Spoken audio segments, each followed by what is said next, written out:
Dear students, in the last class we studied about the fundamental constituents of organizational behavior.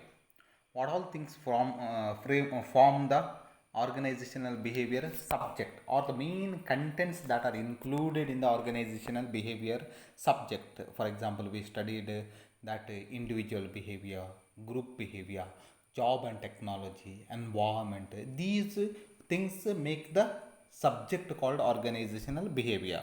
Or in the study of organizational behavior, these are the main concepts that are looked after or studied.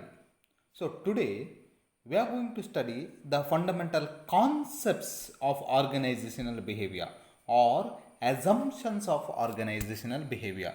When we are making any subject, we will have at our back of mind some assumptions or some concepts. So they are very, very important in the subject. So those aspects or those assumptions we are going to study in today's class. So to have a glance here, just I have put all the headings of the assumptions of the organization behavior subject in one slide here. Just very quickly let's go through them. Variations between individuals, a complete individual, prompted behavior, self-respect of human beings, social system, mutual interest, holistic concept. So these are the assumptions that are included in the organization behavior. I'll be explaining these one by one. So the first thing is variations between individuals. What it says? One person varies with the other person in one way or the other, whether it is physique, intelligence, personality, or any other characteristics. One can find many variations. Therefore, each person is unique and different. Each person is unique and different.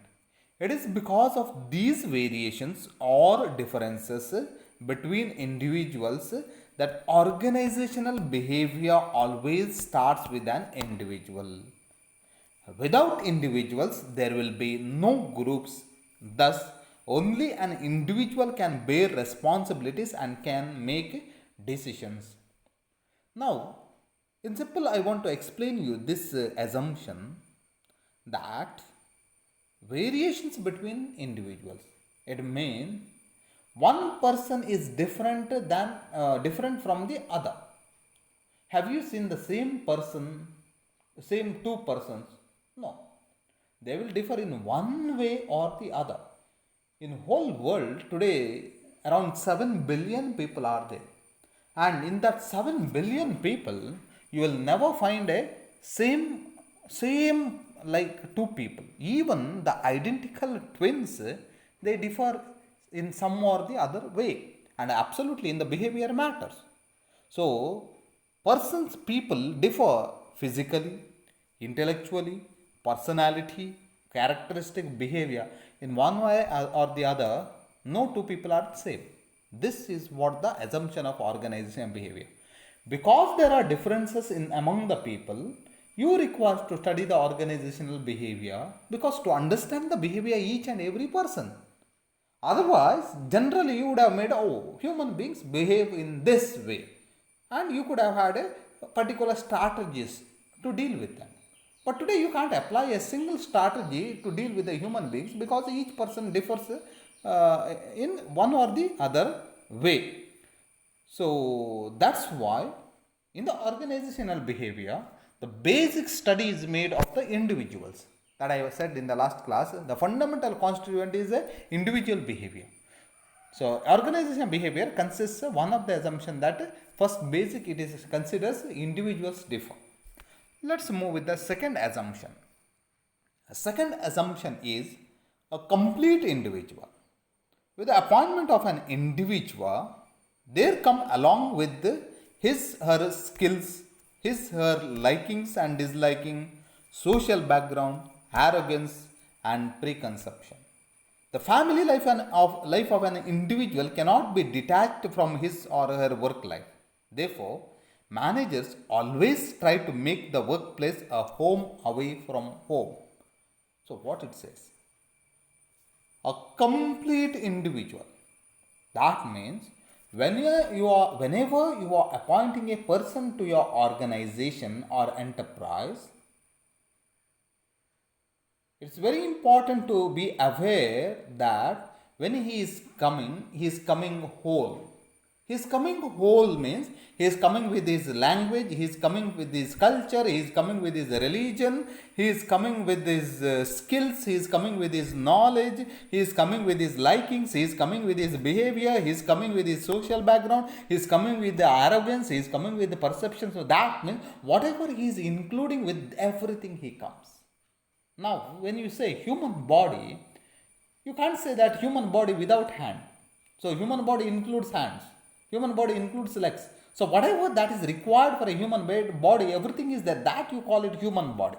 In the same way, persons means everything that is related to him. Even his family background matters a lot, because he's bringing his family background to his work life, because of in a particular family which he is brought up, that affects his work a lot.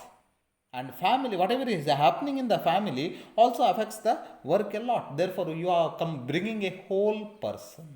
Therefore his background, his culture, his religion, every aspect is very important, and making that study is also one of the aspect of organizational behavior, a complete individual. Let's move to the next.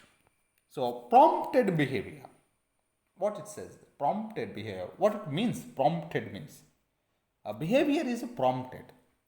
An employee has a prompt behavior. Their behavior is not random. So simply anyway, and as it comes, a person will not behave. Every time when a person behaves in a particular way, there is a particular reason behind that. If a person does a particular thing or behaves in a particular way, you have to see why he does it in particular way, because there is a prompting behind. Because of the prompting behind, or because of how he has brought up, that has a reason for his present behavior. One example is cited here. If an employee opposes his boss, there is some reason behind it. Simply a person will not oppose the boss. There may be he is a habitual opposer. His behavior itself may be such, or whatever something he has boss has said may not be liked by him. There may be any other reason. So particular, for a particular action, there is a reaction. So the behavior is always prompted. Therefore a manager should always keep in mind the factors behind the behavior of employees while dealing with them. So this is one of the important aspect, and a manager should be aware that behavior is prompted. Next slide. So self-respect of human beings. Human beings should always be treated with dignity, as they are not animals. They will not bear any damage to their self-respect. Therefore, a manager should always treat employees as human beings and not merely an economical tool. This assumption, what it means is, a high respect to the human beings is very important. And nobody will keep quiet if they are insulted. If they are damaged with their self-respect, nobody will keep quiet. Because every human being wants dignified behavior. Therefore, dignity needs to be given. For the animals and for the other material things, you need not give a dignity. But most of this one important aspect, human resource, that need to be given dignity. We know in the management history, we have studied in management theory and practice subject. So in the during the time of scientific management, functional management, the more stress was given on the result and not on the human resource. But after the Elton Mayos theory and human resource approach, the things started changing. Things started changing that in the organization, it was identified that human resource is more important than any other resource. and it need to be treated very well. So after that everything changed, and human resource is stressed, given a high importance. And even today you can't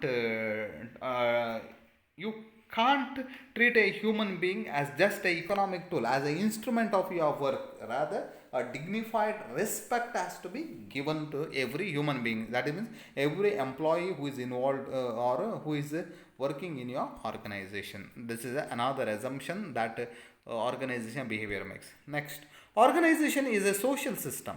Organizational behavior takes organization as a social system. The term social refers to units which have a link with society. On the other hand, the term system means a unit having different parts. Organization is described as a system because it is formed by human beings who have a link with each other, either in a formal or informal way. It says that organization is a social system. Now you know family. Family is a social system. Therefore, as a family house becomes a social system, in the same way organization also, because in a system means it is a one unit having different parts. Now family means what? Not one person. Father, mother, grandfather, grandmother, daughter, son.